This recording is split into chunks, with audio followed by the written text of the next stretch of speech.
2, 1. Bryan Caplan and the Myth of the Rational Voter, American Libertarianism and Voter Behavior.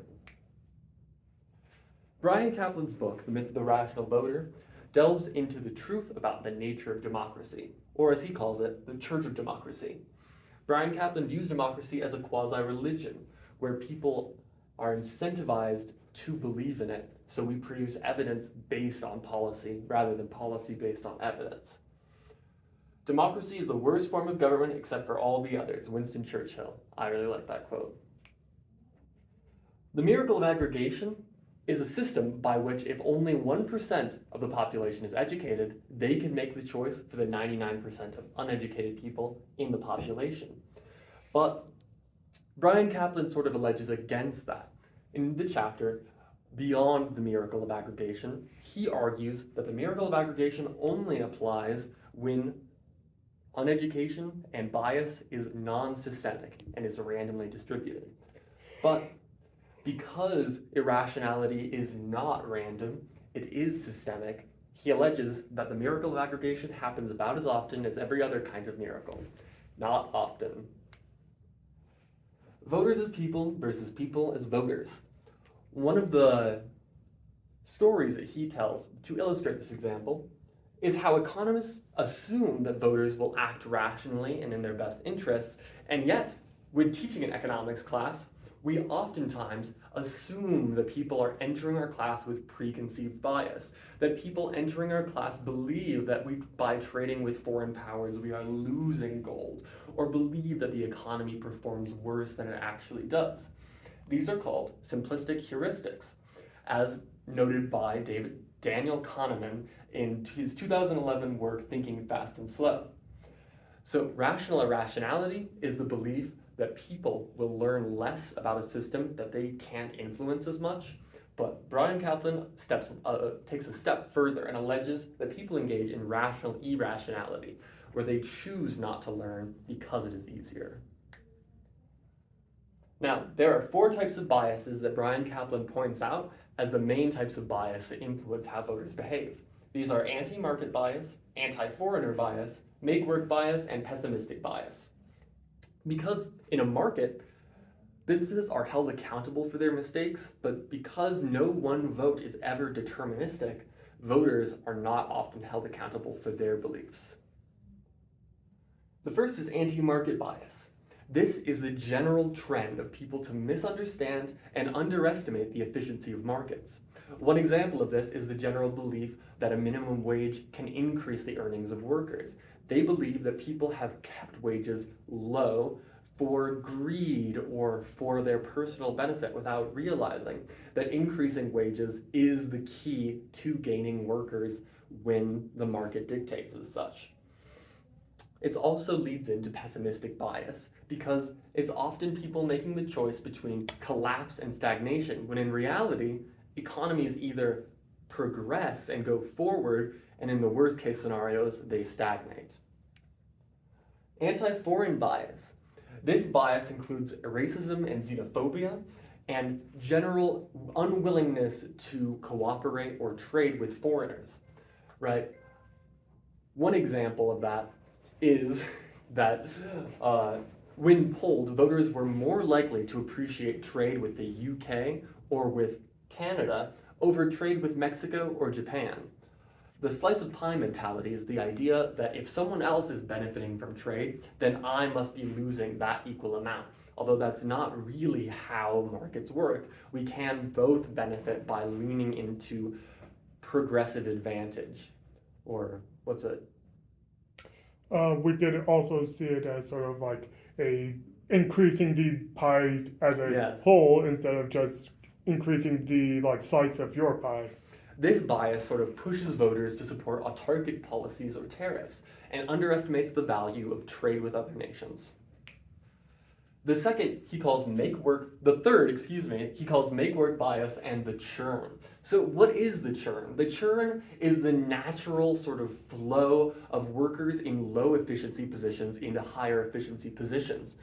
We should be, in support of this, according to Bryan Caplan, where when one person is now doing the work of 2 by the use of a machine, we should be supporting that. Instead, make work bias causes us to believe that we've destroyed jobs, that we've put people out of work. This is also true, right? When a coal mine shuts down, people aren't thinking, oh, great, now all the miners can become poets and artists. They're thinking, how are they going to feed their children? They're going to have to work at Arby's. They're going to have to do other work that maybe they don't like as much. This is one of the reasons why people tend to be so against the destruction of jobs by the increase in efficiency. An important statistic that he mentions in his chapter on the churn is that in the 1700s, 70% of the population was devoted to agriculture. Then in the 1800s, it was 30%. In the 1900s, it was only 11% of people. And in the year 2000, only I think 6% of people in our society were dedicated to agriculture. Yet we're producing more food than ever due to modernized agriculture and industrial farming techniques. Would we say that we've destroyed farming jobs, or that the people who once participated in agriculture can now do other jobs? It's sort of a heartless economic way to look at people losing their jobs, but the churn is effective when trying to maximize efficiency.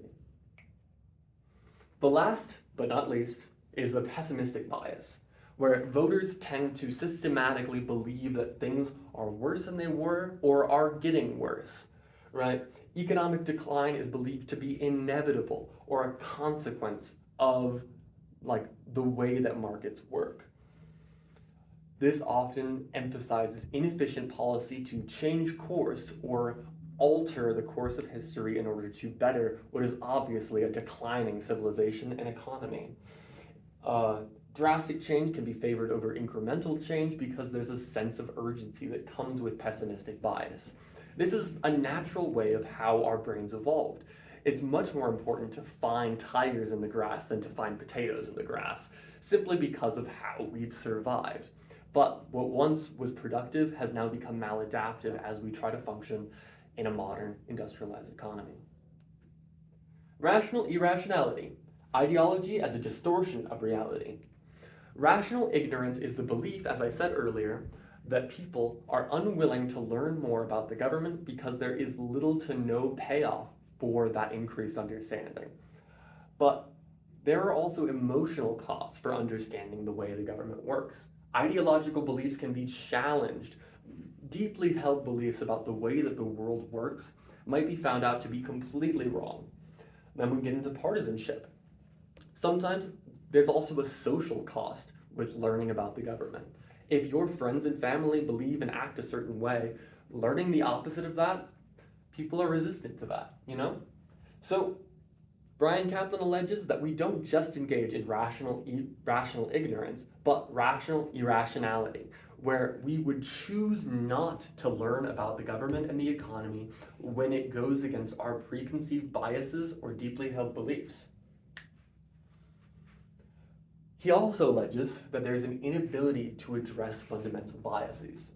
These deeply ingrained beliefs, he says, do not change with voter education levels, with people not voting in their best interests no matter what level of income they have.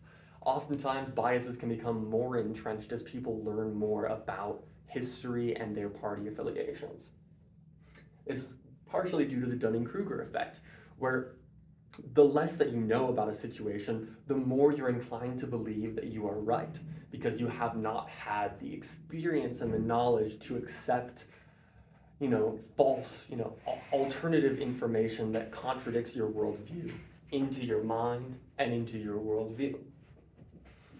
It's not just ignorance, but a deep desire for people to not engage with learning. There's also, in terms of problems that democracy causes, there's special interest groups and corruption. These play a large role in politician preferences by using block votes, campaign contributions, and other forms of support. Special interest groups can oftentimes do what's called rent extraction, where in an efficient market, they would not be able to charge as much, but they're allowed to charge extra due to, for one example, price controls in agriculture, where the government promises farmers that they can charge a certain price for their exports, and if they don't sell, if there's a surplus, as a price floor allows for a surplus, the government promises to buy all of the extra, leading to waste, inefficiency, and inequality, right?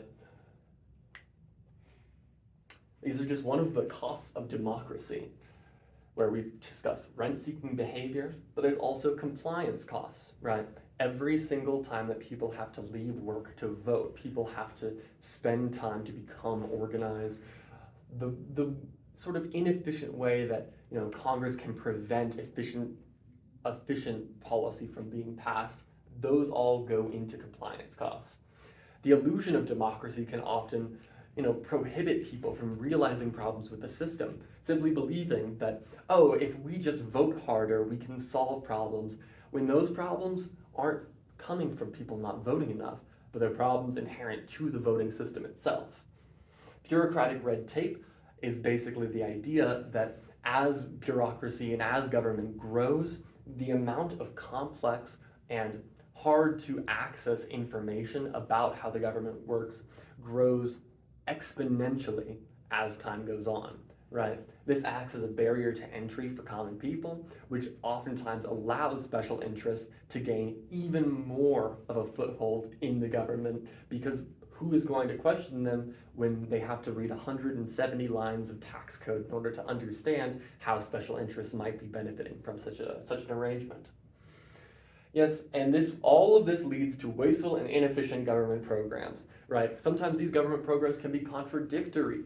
We provide housing to poor people in order to drive the price of houses down, and yet we subsidize and we support the people who are building homes in order to drive prices back up. We institute tariffs in order to raise prices while also supporting manufacturing at home in order to lower prices. How do these biases change policy? Well, politicians have to pander to and perpetuate these biases.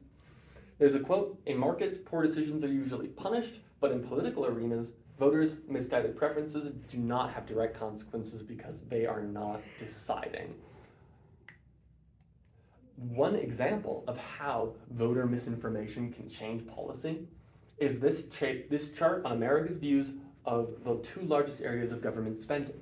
As you can see, it's not just ignorance, but people systematically overestimate the amount of money we spend on foreign aid and welfare, while underestimating the amount that we spend on health and Social Security. Now, how do politicians provide, or how do they react to an irrational voter base? Well, they have to lean into it. A successful politician instinctively feels his guiding principle is not efficiency nor equity, but electability.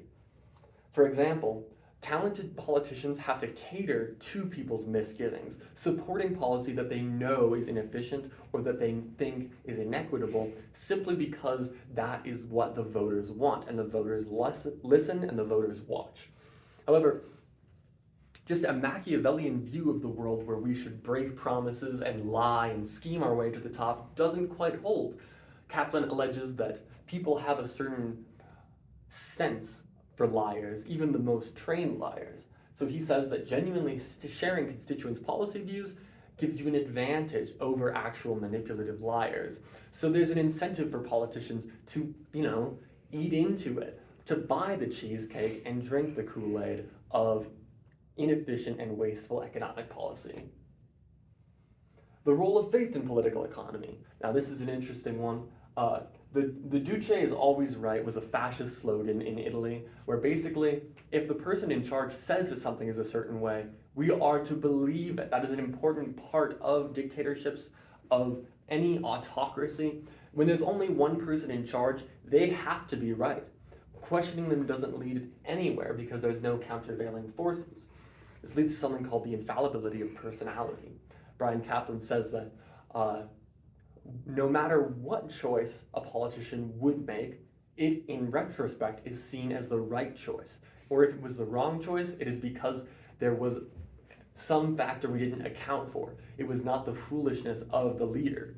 For example, Bryan Caplan talks about the Iran war, that The George W. Bush administration did enter the Iran war, and people supported it. But if he'd taken the same information and made the choice to back out of Iran, then we might have supported it just as much. This implies strategic vagueness. Whenever politicians make a choice or elect to go in a policy direction, it is in their best interest to say as little as possible, because the everyman can take their vagueness and put in their idea of what they want the president to say and just expect that of it. Do nothing and be as vague as possible, and people will assume that you are on their side. This leads to the importance of propaganda, right? If you can sway the electorate with propaganda, then you can control what you're allowed to do without decreasing your electability. If you look at cults, if you look at any high control groups, we see that people often behave in ways that aren't beneficial, even to the point of insanity, some people might describe. Yet cult behavior is something that we've studied in psychology and behavioral economics for a while, but we haven't yet applied that same line of thinking to public choice theory and the way that voters behave. Caplan sees this, and he argues for a couple of reforms, a couple of changes, a couple of fixes. For one, he believes in limited government and market-controlled societies. He believes that we should replace democratic government with more technocratic administration, where more educated people have more control on the policies that are enacted. He believes that we should remove as much power from the electorate as possible, and instead have a Politburo, as you could say, of trained and educated scientists. He describes himself as a rational libertarian, but he definitely has, some anarcho-capitalist ideas. We also do have some grievances with Caplan's work here. First, he does contradict himself, where he has a section where he discusses voter education, and he says that voter education will do little to deal with the problems of democracy. And yet in the same chapter, he argues that voter education is required to solve the problems of democracy. He also argues for a lot of things like voter tests that we believe would remove agency from the uneducated voters that oftentimes need access to the government the most. And he doesn't really provide an alternative. He leans into the fact that democracy is a broken system, yet he definitely acknowledges that it's not feasible to implement any of the changes that he's saying. This is more of a diagnosis of a problem than a prescription of a cure. Libertarian ideals with evidence-based arguments. Bryan Caplan believes extensively in the ability of markets to equalize problems, but is it feasible to change the system? Oftentimes, real systematic change only happens during a crisis, and other than that, democratic reform often does little to alleviate the problem. 2025 and the almost wine-like quality of the aging of this book. As we read this book, we oftentimes were reminded of what we see in the news, with tariffs being placed on Mexico and Canada when we wrote this, but now the tariffs are being placed on everywhere in the world. The cutting off of foreign aid, which people have overestimated as a large portion of the government's budget, and the deporting of workers to create jobs is a good example of make-work bias, to remove parts of the labor force in order to spur more jobs by decreasing efficiency. Thank you. I'd like to bring up some of my friends that helped me with making this presentation and reading the book. I, of course, am Paul Stein, and this is Tabitha Austin, and Daniel Ratichak, and Isaac Marshall. Thank you. Sources cited. I'm not going to read all that, but you can if you want. The Rational Voter by Caplan Bryan, Public Finance and Public Policy by Hillman A.L., and Thinking Fast and Slow by Kahneman D.